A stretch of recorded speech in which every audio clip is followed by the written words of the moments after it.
Alright, welcome back to Snake River Fly. Gorgeous late evening here in Pocatello, Idaho.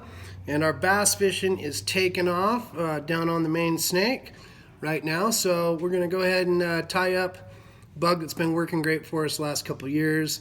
A little bit different than the minnow imitations. This one is basically imitating that little rubber beetle or a little crawfish. And this is tied with our new material, the Techno Bunny. So we're going to start out with a 60-degree jig hook, a little heavier wire on this one. I believe this one is an Eagle Claw, various manufacturers out there. This one is a 1/0. Could be a mustad as well. We're going to start this with our chartreuse 6/0 Semperfli thread. And you can see I've already started this fly. I put a pretty good thread base on here, but I've come down past the bend of that hook. And this is just going to make that first part, of or the back end of this little beetle. We're going to do it in two sections here. Body material is our new Techno Bunny. This stuff is awesome. If you haven't seen it yet, it's brand new. And the color we're working in is yellow and lime. So we're just going to take a small piece of this, about 3 inches long, and we're going to tie that in back around this bend. And this is just to make that kind of a face of the crawdad, okay, or a little beetle. Anybody that's ever fished plastics for bass has seen similar bugs or similar plastic baits, and this is just our version of that plastic bait. Drops really hard, really fast, has a lot of movement on it, and with this particular setup on this jig hook, you can drag this bad boy through the rocks. Works really well for these bass that are just pre-spawn right now. We still have some pretty cold water conditions in the mid 40s, upper 40s right now, so these fish are still moving pretty slow. So we're really fishing deep and slow for these guys. Just tied that back end on there, or what I'll call the face, with the lime. Give that a little snipperoo. Comb it back. And now we're going to take some of our Fire Tiger laser legs. We're going to take about a half a strip here, maybe just a touch less than half a strip. We're going to take the full length, like so. Bunch these together, and I'm going to tie them in half. One half on this side of the hook, my side of the hook, right up against that face or the butt. And I'm tying them on my side of the hook and towards the bottom. So when this hook rides inverted, and they'll stick out like a set of claws or legs on a crawdad. Several wraps through the center, and I'll come forward about a 1/16 of an inch, so that way I can fold the other side across and back. I'm just going to stretch that a little bit as I go. Get some good thread wraps in that. Love this Semperfli wax thread. Great colors, comes off the spool really well, and works really well. Okay, so now we're going to take our second color. You could tie this all in one color. We fish them all like that as well, but this two-tone seems to be working pretty well right now.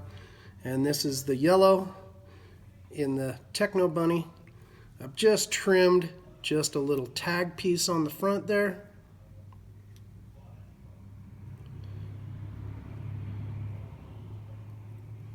Tie that on my side. About a third of the way up. Now we'll just get that kind of started. So the cut side runs against the hook shank, combing this Techno Bunny back as we go, keeping my rubber legs out of the way. This bug, you know, is to imitate that rubber plastic bait. Been around for years. There's been a lot of tests done in the bass market over the years, and one particular one is where they start with a really elaborate plastic bait with a lot of appendages, test it on a fish tank full of fish, and then they start pulling appendages off.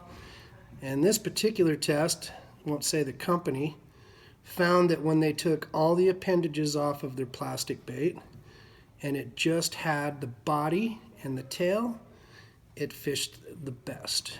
We found that too.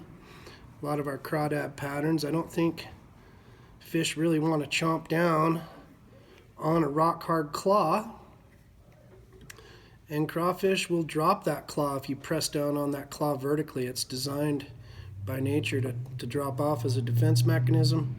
And so the straight little beetle, or the little grub, works really, really well. And I think that's why this fly is producing so well for us. Plus it fishes real deep and it looks real slimy when it gets wet.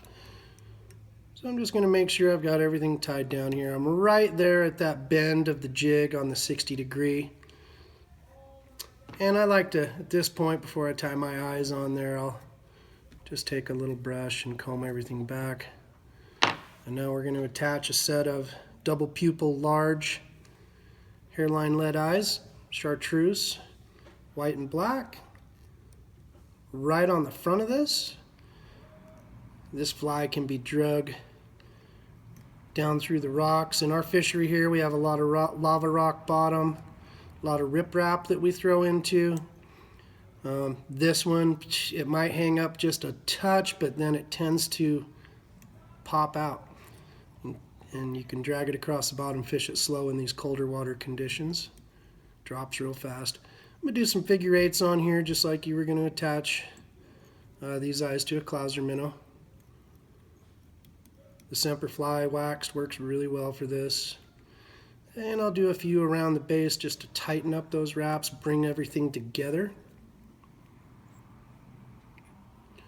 Then we'll fill in the void here behind that. Nice thing about this thread, there's 240 yards on a spool, so I don't have a problem putting a bunch of thread on this guy. $3.99 for the 240 yards. Pretty good buy. Great colors. That baby is locked in there really, really tight. A few more just to make it look pretty for me.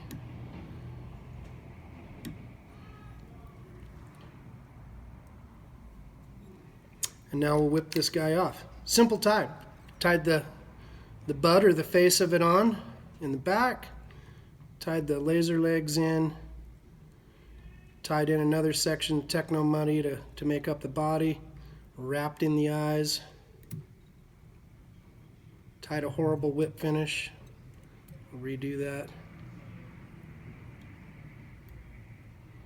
Make sure I'm getting the eyes and everything through that triangle on the whip. A lot of people, I don't think, pay attention to that. You need everything to go through the whip in order to get it to happen. If I just keep doing this, it'll build that head up.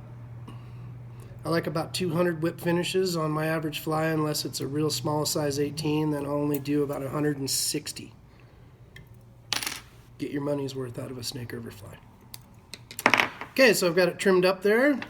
Now we'll just give it a little comb job, invert it with my Renzetti Traveler. Best vise ever made, according to me. And make sure everything's trimmed up. A small amount of head cement on here. Using the hardest hole penetrator here. I want to protect those thread wraps because this bad boy is going to be going down through the gnar.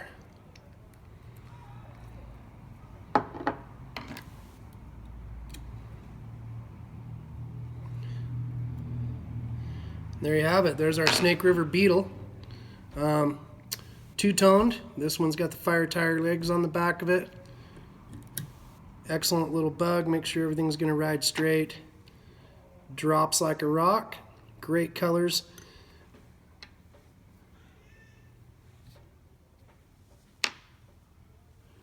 Crawdad colors. This one's tied with our UV crawfish and our dark color in here.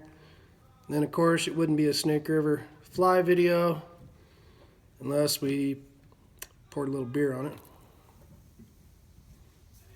Get it wet, get it seasoned. Great little bug, great little material. Give this a try for your spring smallmouth. Largemouth, I'm sure I'd like it too. I've even hooked a couple big trout on it as well. But great little bug from Snake River Fly.